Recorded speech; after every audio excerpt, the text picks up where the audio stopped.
Welcome to Mac Talk, a Middle Tennessee podcast from Mont Haven Arts and Cultural Center in Hendersonville, Tennessee. I'm your announcer, Kennedy Galpin. Today's episode is brought to you by our friends at Levitt Family Medicine. Thank you, Kennedy, and welcome everyone to Mac Talk. I'm your host, John Pitcher. We like to think of the Mac as a cultural town square where we encourage everyone to be their creative best. So, Kennedy, we finally made it to 2026. Do you have any New Year's resolutions? I would say so. I mean, typically my New Year's resolution is to keep up to date with my Hobonichi Techo, which is like a daily planner that I draw in. It has like a pretty big amount of space in it. And I use it like a sketchbook to where I draw at least in it once a day. Usually I fall behind. Like in this year's, I'm about 3 months behind. Okay, well, explain first of all, what is Hobonichi Techo? So it's a Japanese planner that people will use for like daily planning and like notes. The size that I have, I think it's an A6. Okay. So it's about hand size. They have bigger sizes. The biggest size is like, I think the cousin, which is like an A5, I believe. Well, it looks like what you do is on a daily basis, 7 days a week. Correct. You create what looks to me kind of like anime a lot of times. Anime, Either you're drawing comics. anime or you're drawing Marvel comics Yeah. in your own style. What's the point of that? Practice. Practice makes perfect. Consistency. Practice. Just for fun. A lot of those Just to keep myself drawing. And does it make you better? I'd say so. I've been able to look at previous years and see a pretty big difference. So I think it helps a lot to actually make yourself sit down and draw every day rather than just seeing an empty blank sketchbook and going, I don't know what to do with it. Instead, you have... Kind of keeps your juices going? Yeah. I have a day. It is January 1st. I have to draw something. And here it is. Well, I know a lot of writers who try to write a poem every day or a haiku or something every day. Similar concept, yeah. Just to kind of keep themselves active and keep that muscle in their brain working properly. Well, how far along have you gotten in 2025 that you are demanding a resolution? So I am, as of December 20th, today's date, not the date the podcast, but the date the podcast, I am on September 2nd. I just finished the September 1st page. So you're a few months behind. Yeah, I'd say I'm a few months behind. I'm 3 months behind. Okay, so that's normal. So though, your for me. New Year's resolution now is that you're going to have one every day. You're going to keep up. Yes. So I'm gonna be like my best friend where she's at max like 3 days behind. It's not gonna happen, but if I'm lucky, it'll happen. So what'll happen is that you're going to have to probably, since we're not that far away from, our year, just start. You're just going to start on the new year and just go forward. I'm going to start on January 1st. I'm not going to draw on the old one unless I have to, which I've done in the past. I've tried to make up for days by drawing in the next year. It's whatever. I'm not going to do that. I'm going to draw on the one that I have. Okay, so I'm going to start on the first and only have the first one. It's a calendar that has a new picture on it every day. Yeah. I would say don't set yourself up to fail. I'm not. So start the first day and just make yourself do it. What I did, I think last year, and I was really good about it last year, is I pre-planned what I was going to draw for that day. And that kind of helped with me actually staying consistent. I need to get back into doing that again. I got out of it this year. And I think that was my downfall. I need to start that again. Okay, so I'm gonna include some examples from your book here in the blog post so that people can see what you're doing. Well, dancers are going to be getting into the swing of the new year here in Nashville through a winter intensive that's being sponsored by New Dialect, the contemporary art collective here in Nashville. And let's go ahead and introduce today's guest, and that's Bouldin. She is without question one of Nashville's most important and adventurous artists. As founding artistic director of New Dialect, Banning has helped transform Nashville into a dance hub. Her strikingly original choreography has been performed at such venues as the Tennessee Performing Arts Center and Oz Arts Nashville. Naturally, she's received numerous awards and honors for her work, including nominations for the United States Artist Fellowship and the Guggenheim Fellowship. New Dialect's Winter Intensive is coming up January 5th through 9th at Morgan Park Community Center in Nashville. We're excited she's here to talk to us about her life in dance and her upcoming Winter Intensive. Banning Bouldin, welcome to Mac Talk. Thank you. I'm so excited that you're here. I was at Oz Arts Nashville in 2014. We go way back. When you guys did, I think it was your first performance there. It was our debut, yeah. And it was absolutely mind-blowing. And I think that everybody realized at that point that there was something very new on the horizon. And I just remember, because I had gone to lots of concerts and dance performances at the Kennedy Center. I'd seen dance performances at the Joyce in New York. And I felt like, wow, I'm actually seeing that kind of work again here in Nashville. It was so exciting. Yeah, thank you. Well, tell me a little bit about how you first fell in love with dance and when you first started dancing seriously. Wow. Okay, so I think you know this. I'm a Nashville native. Yes. Born and raised. In the 80s, 90s here, when there wasn't a, contemporary dance scene, not a whole lot of places to train seriously in dance. My mom raised me, and the way she tells it is that I was extremely shy, hiding behind her legs when we were out in public. But then when I was at home, I was dancing wildly to Michael Jackson and Madonna, and I loved improvising. And she thought that, and quite rightly, that getting me involved in dance classes would be a way to help me overcome some of my shyness and also help kind of fuel a love that she was already seeing emerge in me as a really young child. And so I started dancing at 5, and I can still remember in kindergarten my teacher asking me what I want to be when I grow up, and I was like, a dancer. And when you say you started dancing at 5, that means were you beginning to take lessons? I was, yeah. I started studying. The studio doesn't exist anymore, actually, but it was a little school called Green Hill School of Dance. And like a lot of recreational dance schools offered like ballet, tap, jazz, acrobatics. And so that was how I started. Okay. Well, it was really perceptive of your mom to see that, because I think we all have a way that we like to naturally express ourselves. And dancers express themselves through movement. Yeah, absolutely. The way a writer does with words or a musician does with their instrument. Absolutely. So it is, obviously that was sort of natural for you. Yeah, I think obviously I wasn't able to articulate it this way at 5, but I think I've always loved to improvise and to create expressive movements with my arms and hands and legs and face and head and spine. And, and it's certainly being in structured classes that gave me kind of a framework to think about, as we do in any kind of art training or fine arts training, thinking about form and the ways that we can wield form to tell stories or to create abstract works. That over time, I think, my training in different kinds of dance forms, I returned to that very childlike love of improvisation by almost like pulling all of the dance languages apart that I know, and to look at how I can mix them up in ways that feel like I can tell the truth of how I feel in a moment with my movements. We're speaking with Banning Bouldin, founder of the Nashville-based dance collective New Dialect. We'll be back after this important message. At Levitt Family Medicine, we believe that health is more than just physical. It's emotional, mental, and even creative. Engaging with the arts has been shown to reduce stress, improve mood, and support overall well-being.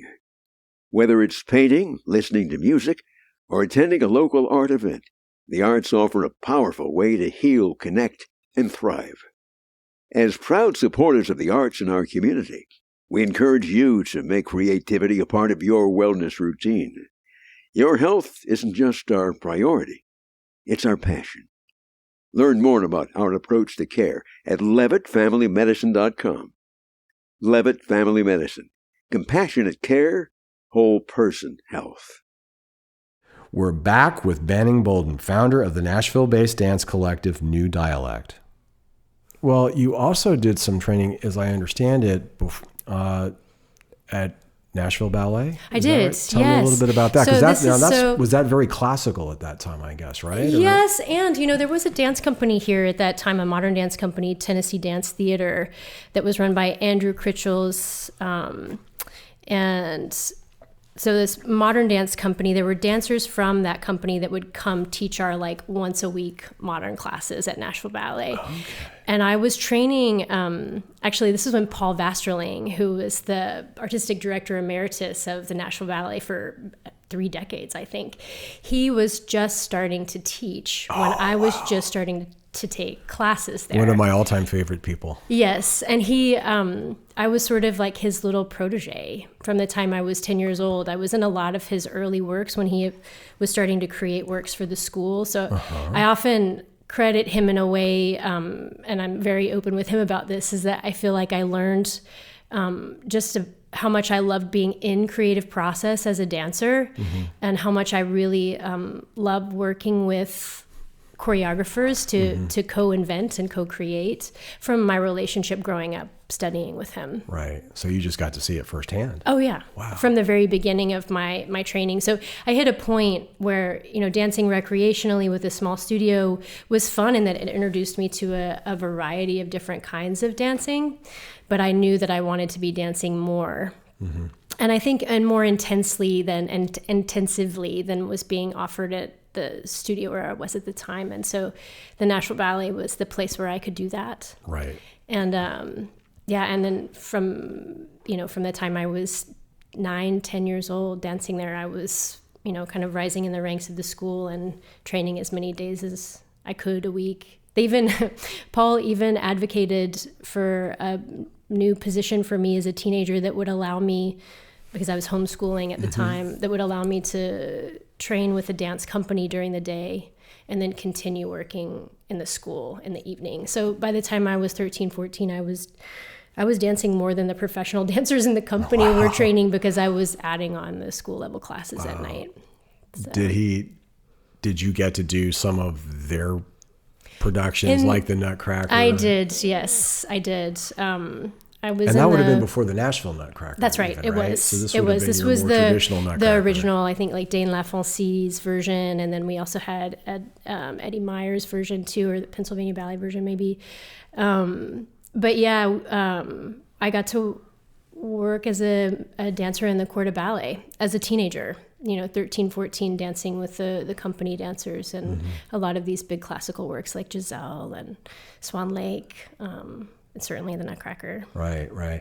Now, is there a different track though for that kind of classical ballet versus the more modern ballet, or do most professional dancers really kind of do both? Very good question. So it's changed a lot over the years, I will say. Certainly with the advent of the internet and YouTube, and the way that we can access so many different styles, with just like a tap of our screen.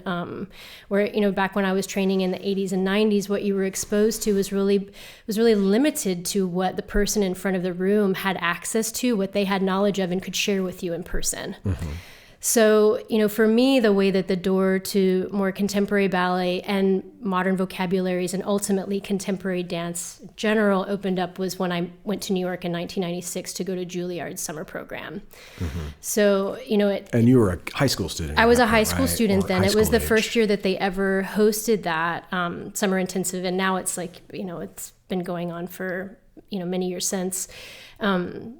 But yes, the entire purpose of that program at that time was to expose classically trained dancers who were 15, 16, and 17 years old to the wide variety of existing modern dance languages like Limon, Graham, Taylor, Horton, Cunningham, and others, and introducing us to improvisation methods from, the postmodernists like Steve Paxton and Nancy Stark Smith, and, working with contact improvisation, and then working with living choreographers and taking tools from those modern vocabularies, blending them with our ballet training, and creating new contemporary ballet or contemporary modern works.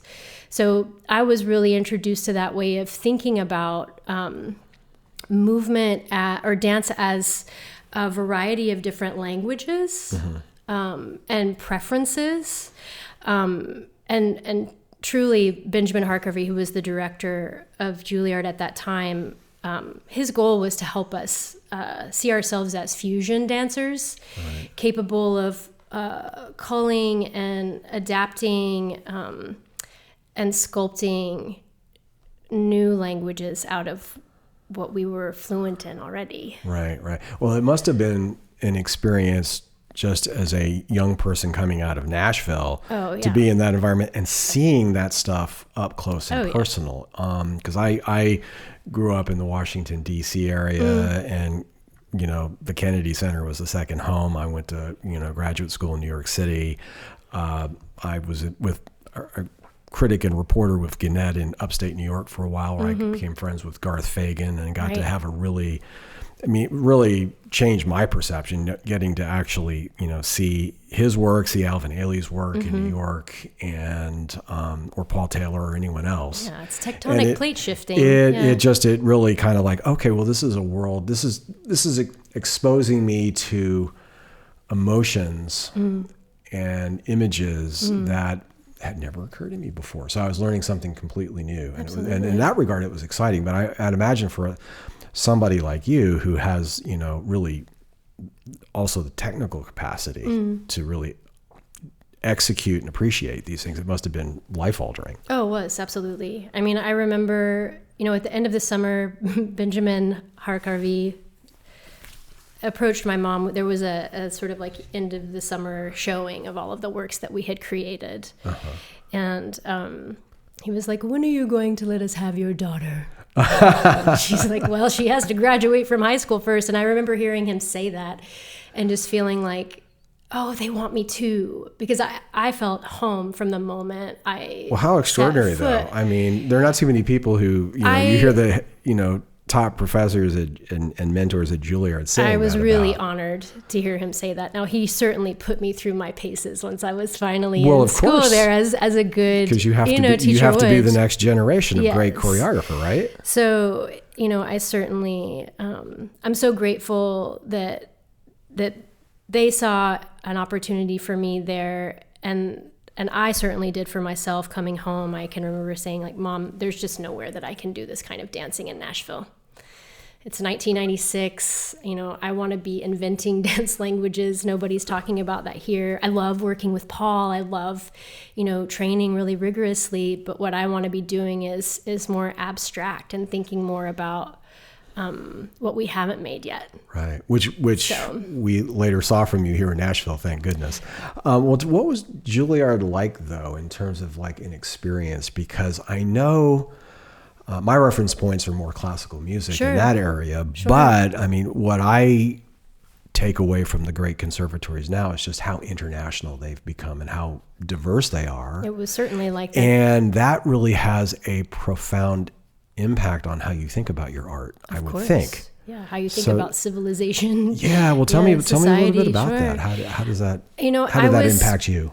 I was 17, so I was finishing my senior year of high school at the same time that I started my freshman year at Juilliard.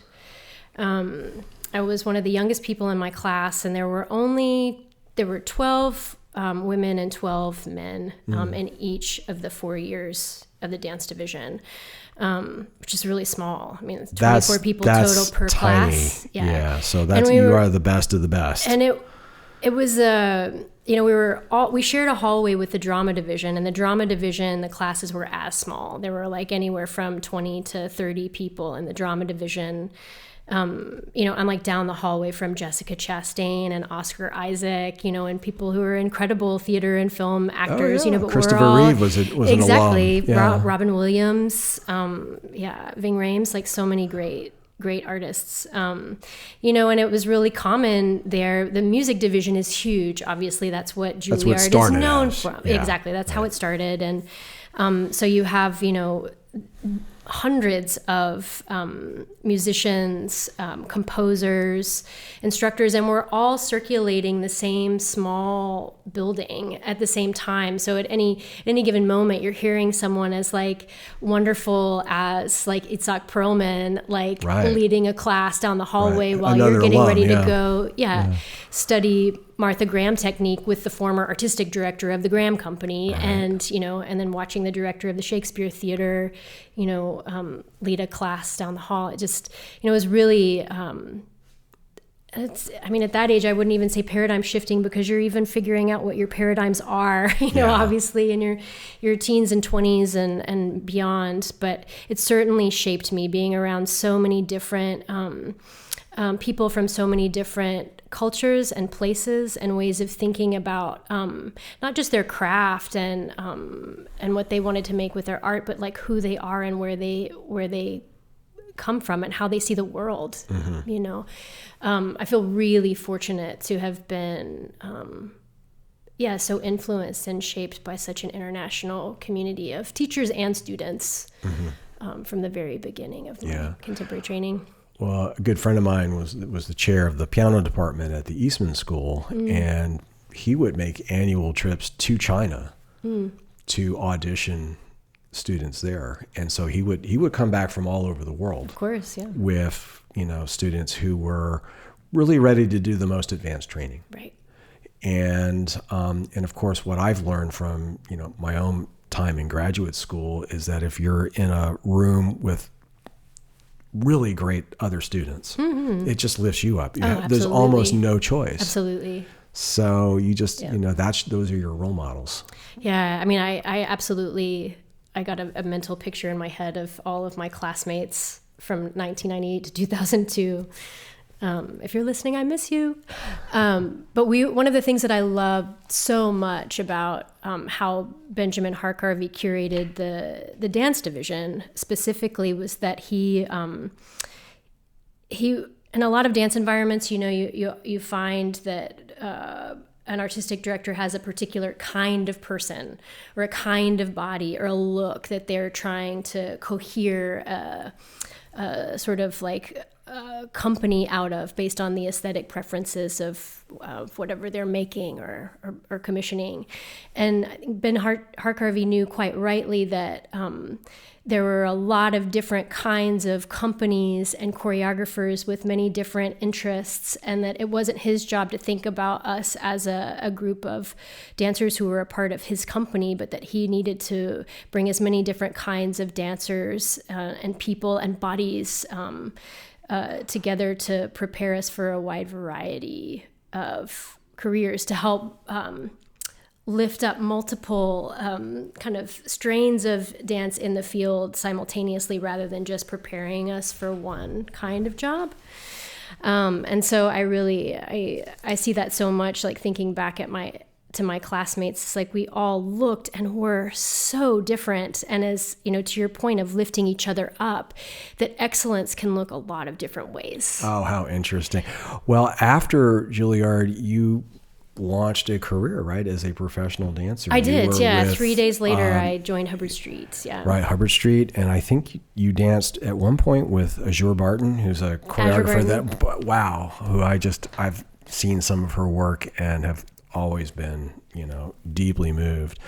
And you went to Europe for a while? I did, yes. Tell me a little bit about that part of your life and what that was like. I met Azure actually at Hubbard Street. She won the International Choreographic Competition about a year after I moved to Chicago from New York. And I just knew right away working with her. It was one of her first gigs. She was very young, and so was I. I was my first job, one of her first choreography gigs. And we just completely hit it off. Like the games that she would play, these sort of compositional games and devices that she would use to get dancers to co-generate material with her were just right up my alley. And I loved kind of abstractly the emotional landscapes that she was painting with her work. And so I left Chicago to move to New York to work with her before she could even pay people to work for her. It was really amazing to be a part of her journey getting started in New York City as a choreographer when everybody was starting to realize how brilliant she was. There was a small group of us working with her. This was in 2003-04. Small group of us working with her, and we had a residency at the Joyce Soho, which no longer exists. But Baryshnikov, Misha was there, and just totally fell in love with her work, and we were able to be the first dance company in residence at the Baryshnikov Art Center because of his fondness for her, and just watching that really skyrocket her into the contemporary dance stardom in a way, and to be a part of that journey with her and making so many great works with her really shaped not just my career as a dancer, but it also shaped a lot of how I see and create the dances that I make. It's not uncommon for a freelancing dancer in New York to go I want more stability. And in 2004, I was hitting that point where I was I have 4 roommates, and we live in a 1.5 bedroom, and I don't have health insurance, and I need a different situation. And so I started looking overseas. The whole system, the economics around supporting dance and the performing arts in Europe is just completely different. Well, with everything else. Yes, there's not the same sort of nonprofit. Even healthcare. Yes, exactly. So I auditioned for Kohlberg, which is a contemporary dance theater company that's based in Stockholm, Sweden. It tours all over the world, and got a job there. And that was where I moved in 2005. And what an extraordinary ride that was, getting to tour. Well, I also have to say that must take a little bit of courage too for a kid out of Nashville to be, New York, Chicago, Europe. I think that one of the things that always attracted me to professionally dancing is how international it is in terms of the people that it brings into community with each other, but also just the potentiality for constant international movement. So I always knew that I wanted to travel and to try on living in different places. And living in Sweden really showed me the reality of it de-romanticized the experience for me. I'll say that. It was so such an honor to get to travel all over Europe and North Africa and North America, and getting to perform in these beautiful theaters with some of the most amazing dancers I've ever worked with. And then also just feeling the realities of homesickness, of feeling kind of rootless, of having wonderful healthcare, wonderful benefits, a wonderful salary, but wanting to be in one place. Well, that kind of anticipates my next question. Is after all this, extraordinary experience, why did you come back? I think that was 2010, really, right? Yes. Okay. I was really ready, I think, to pull forward some of the things in my life that I had put on the back burner to prioritize my career. So I feel so fortunate that at 27, 28, I'm wow, I've done a lot of the things that I set out to do. I've toured internationally. I've worked with wonderful living choreographers. And I'm,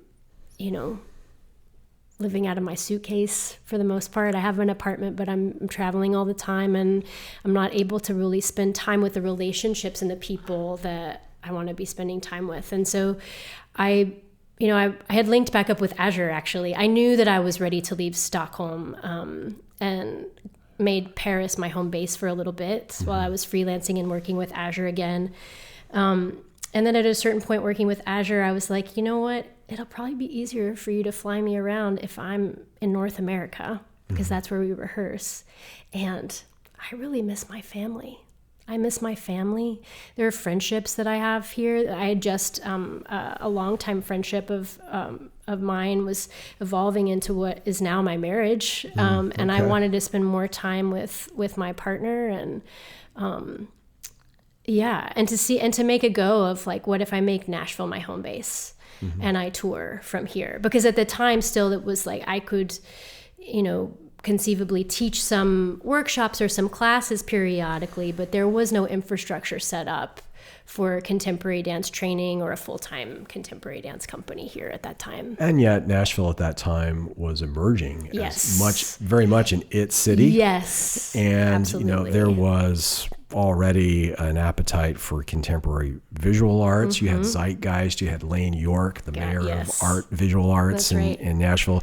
You know, you had Zenaba Bowers and her Alias Chamber Ensemble. You had a lot of stuff going on, and there was a lot of interest in it. And of course, then you had, you know, Chana Ozinger coming around and opening up Oz Arts.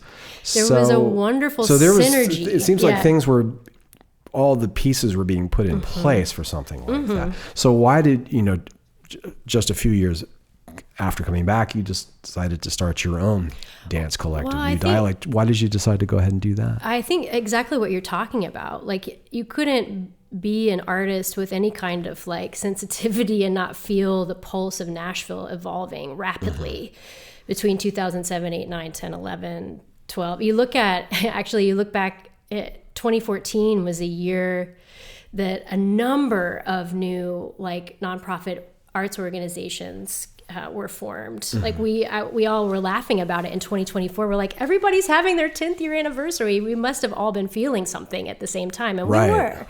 I think, you know, for me with New Dialect, I was touring a lot and made Nashville my home base. And the more I stayed here in Nashville, the more I was teaching classes at Vanderbilt's dance program at the time. They still had their Great Performances series going on.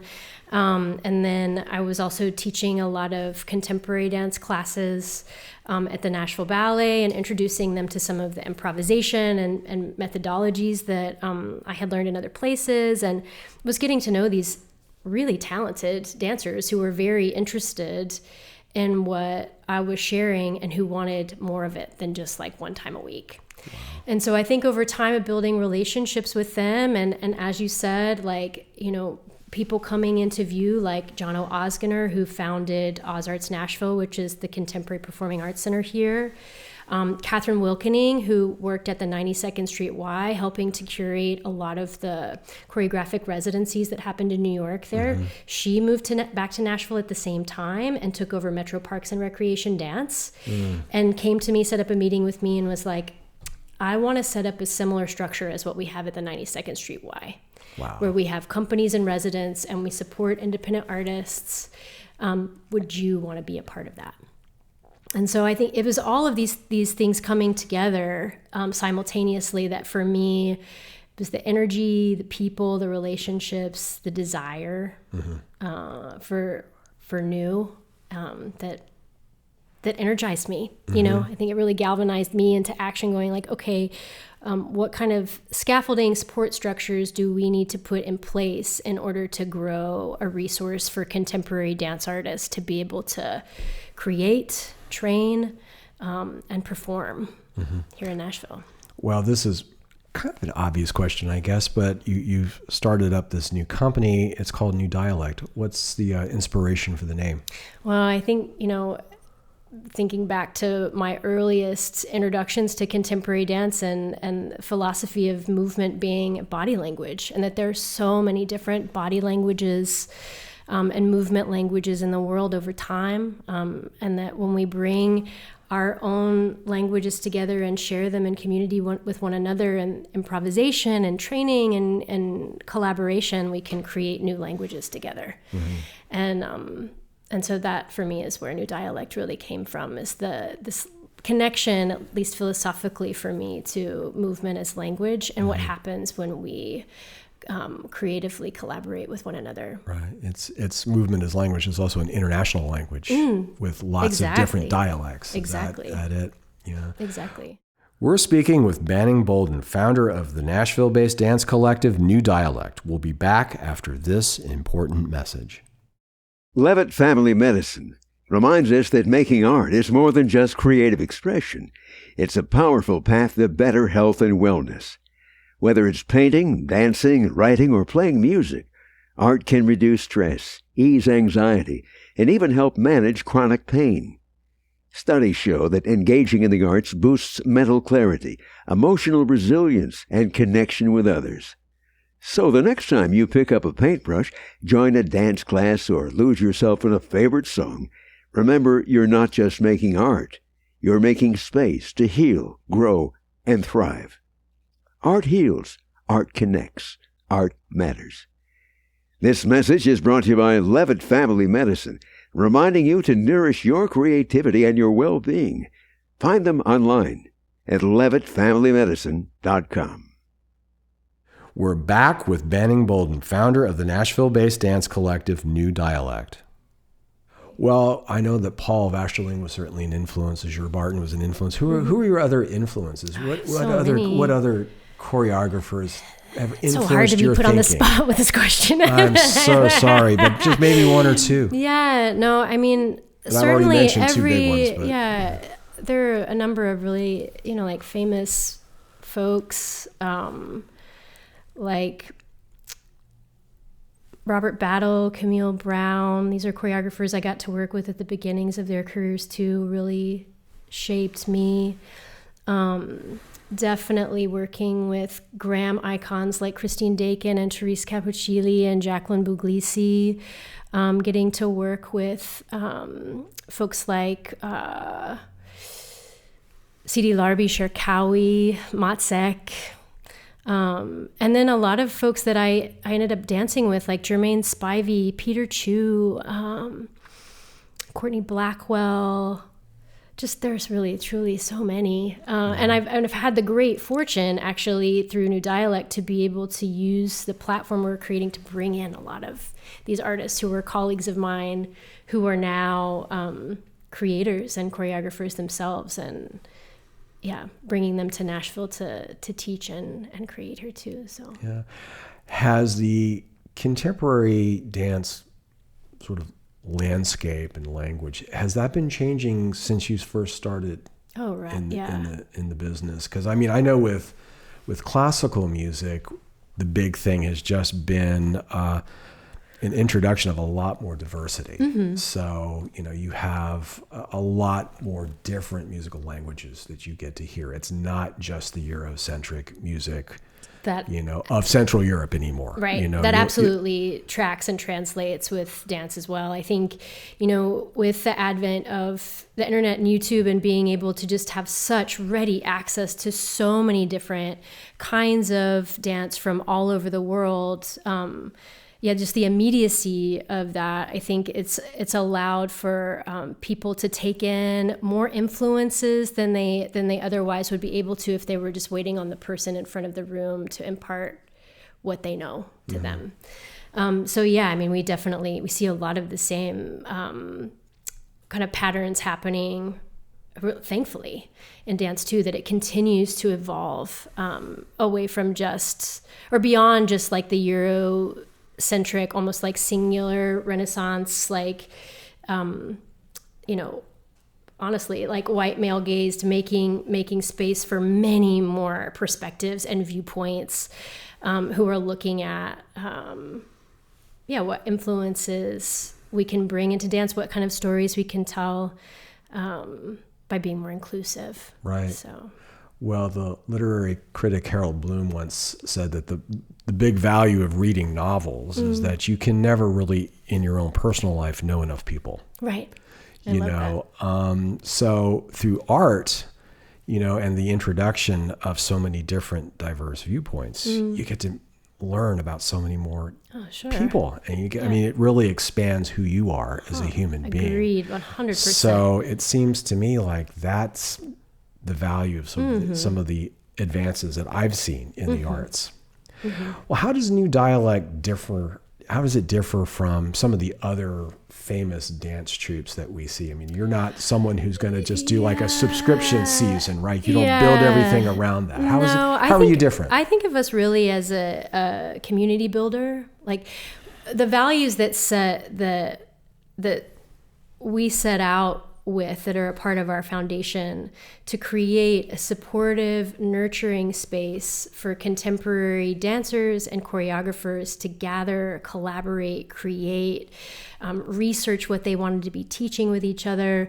The creation of works and the performances of those works kind of spill out of that desire to be together, gathering in research, and how training is a part of that. And so I think, when I look back at the natural progression of, even just these founding relationships that formed the earliest version of New Dialect as a dance company, it was, a wonderful outcome that the dancers who were a part of building it together with me also were like, and now I want to grow and do this. Right. And I see this need in the Nashville dance community, and I want to help by supporting this way because I have this idea.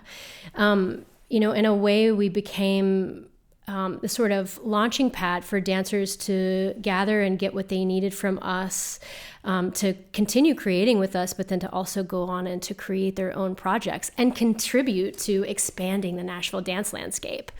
So what I found, I think, and especially COVID sort of made this apparent, is that as a lot of nonprofit and dance company models were questioning that framework, in the absence of being able to gather, that for us, for New Dialect, the sort of traditional dance company framework would prevent us from being able to support artists in the way that we were designed to. Right. So it's also, I think, kind of moving and improvising, going back to like those early impulses to take the pulse, sense, improvise, move with what's happening now, and cohere structures that make sense with the team or whatever project or whatever program we're working on, and then allowing it to shift and evolve.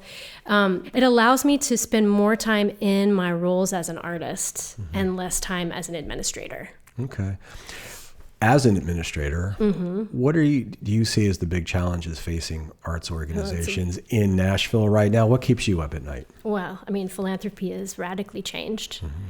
Not just since COVID, but with, the new administration and the shifts to federal funding, grant funding has shifted, and I think also, individual giving has shifted as well. And so there's a sort of, I hate to use the word precarity, but it is precarity. It's like the corporatized model that we adopted in the 60s with the shifts to how the NEA awarded dance grants and how dance companies started to operate more like corporations. Artists were asked to be administrators, to think like marketing executives and development directors.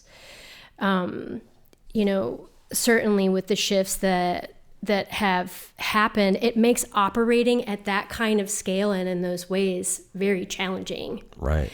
I think for me personally, and also for New Dialect and our team, one of the ways forward that we found is that, the more we can emphasize our agility and kind of in a really positive way, like slipperiness and willingness to think cooperatively and about resource sharing in more, less corporate, more like non-traditional ways, right, the more we're able to kind of keep moving with the radical changes that are happening. And of course, Mother Nature stepped in on its own, with this global pandemic and really shook up everybody's business model. Totally. And if you are a subscription performance organization and you're relying on ticket sales, people don't make plans to survive, like they used to. Yeah. Then that's going to just really shake up your world. And I know a lot of performing arts organizations have never fully recovered from that. I'm not sure they will. Well, you guys, of course, engage in creating your own sort of dance ecosystems. You have an ecosystem coming up in your winter intensive. You have excited. That coming up. Yes, we do. And I believe some of the people will be working with a dance that you created called 21 Yeses. That's right. Tell us a little bit about that, because I think that sort of brings in a lot of what you do of New Dialect. It also brings in your whole idea of interdisciplinary work and improvisation. Tell me a little bit about what this winter intensive is, where it is, when it is, and what people are going to do. Yeah. So, to kind of give us some runway, the work that I created 2 years ago, or a year ago actually, with New Dialect, that the winter intensive is going to really work to research, is called 21 Yeses. And it's a work of contemporary choreography that kind of crosses the lines between kinetic, kinesthetic sculpture making, lighting design, and the ways that choreography and sculpture making can generate the lighting design that informs a performance environment. And so the intensive, which takes place January the 5th through the 9th, it's happening with our incredible partners, Metro Parks and Recreation Dance at the Morgan Park Community Center. The intensive really invites dancers 18 and up who have some dance experience, who are interested in collaboration and creative process, to investigate the tools that we use to make that work. So we'll be working with remotely programmable wireless LED tube lights to create kinetic sculptures, working with them as partnering devices, and then also really uncovering together our design preferences, like how working with coloration, intensity, pulsation of light can impact the movement language that we're researching. Ultimately, my hope is to build another very short version of 21 Yeses with the participants who are, that would be very exciting, who are there. Yeah, so they actually get a chance to be creative artists in their own right. That's right. Not just recreative That's artists. right. Wow, that's right. very exciting. Well, I so appreciate your being here. Let me ask you just one more question. Sure. You've created this amazing company. You've choreographed some wonderful dances. Thank you. You've gotten rave reviews. You've danced professionally all over the world. What is the thing you're most proud of? Oh my gosh, I'm so proud of all of it. Yeah. I mean, I think you talked about it being courageous to travel the world. To me, like, it took a lot of courage and bravery to come back home and to sort of reject the ideas of like leaving the glamour of an international performing career as like failure. Like, coming home for me and really working to build and support a community of dance artists here and watching it flourish with so many new projects, really contributing to that work is something that I'm so proud of. Okay. Well, I can speak on behalf of dance lovers here in Nashville and in the South that we are so glad you made that decision. Thank you. Well, Manny, I'm a huge fan and I'm incredibly honored that you came. Thank you for speaking with us today. Yeah, it's great to be here. Thank you. Thank you. You've been listening to Mac Talk from Mont Haven Arts and Cultural Center. Our mission is to educate, elevate, and encourage our community through the transformative power of the arts. If you're interested in transforming your creative life, check out our website at monthavenarts.org. Our guest today was Bouldin, founder of the Nashville-based dance collective New Dialect. New Dialect's Winter Intensive takes place January 5th through 9th, 2026 at Morgan Park Community Center in Nashville. For more information, go to their website at www.newdialect.org. Our podcast music was written by Nashville composer Christina Spinet. I'm Kennedy Galpin. Thanks for listening, and we'll see you next time.